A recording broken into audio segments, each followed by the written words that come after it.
Hi, I'm Steve Volan, one of 9 members of the Bloomington City Council, here to talk to you about the 2010 census.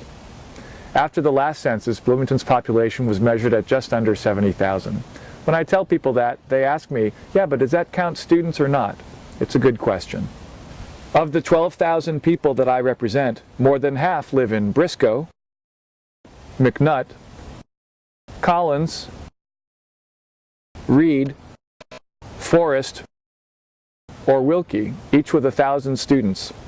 Then there's all the Greek houses south of 10th Street and the many students who live in housing just off campus. Most of my district is IU students. Students are most definitely considered part of Bloomington's population. You may be wondering, so what? What effect does the City of Bloomington's government have on my daily life, besides maybe issuing me the occasional parking ticket? Well, if you've ever ridden Bloomington Transit, we approve its budget.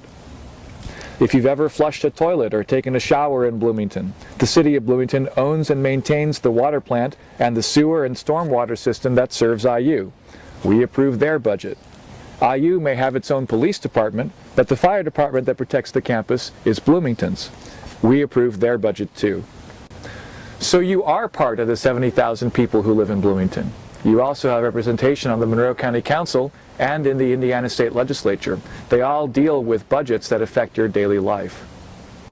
You may have thought that you don't really count around here, but you do count, and now it's time to be counted again.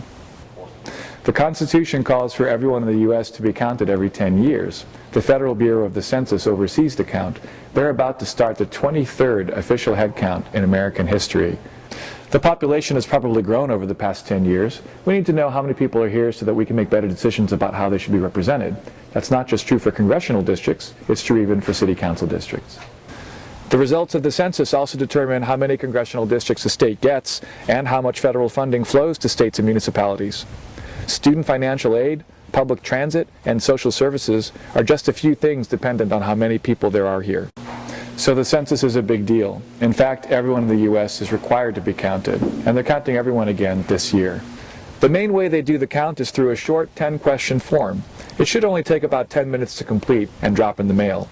Unfortunately, you can't yet complete the census form online. If your household doesn't complete the form, census workers will come to your house or apartment to ask how the form should be filled out on your behalf. All the information you give on it is kept confidential by federal law. The big question for college students shouldn't be, do we count, but where should we be counted? If you're not from Bloomington and you're living here on your own, that makes Bloomington your usual residence. That's what the census counts. It doesn't matter where your legal residence is. That may still be with your parents. You may be from Indianapolis or Fort Wayne, or you may have an out-of-state driver's license. But as far as the census is concerned, your usual residence is here in Bloomington. It doesn't matter where your voting residence is. It also doesn't matter if you've never voted or if you've never registered to vote. Your usual residence is Bloomington.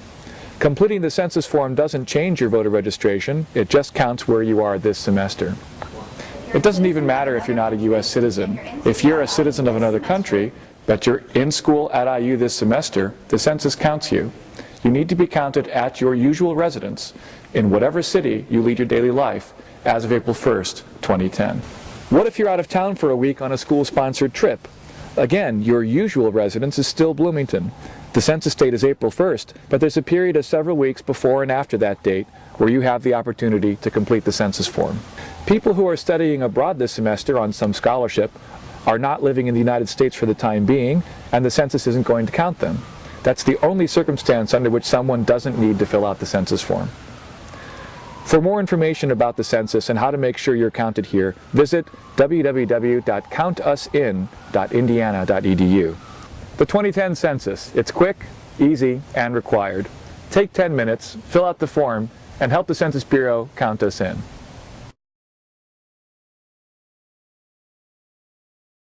Oh my God, he's cold.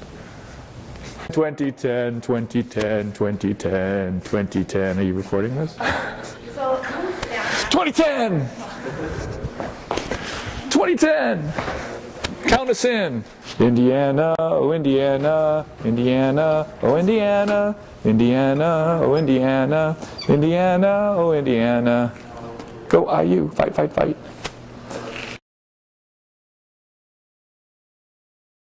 let him like play with the statue for a minute.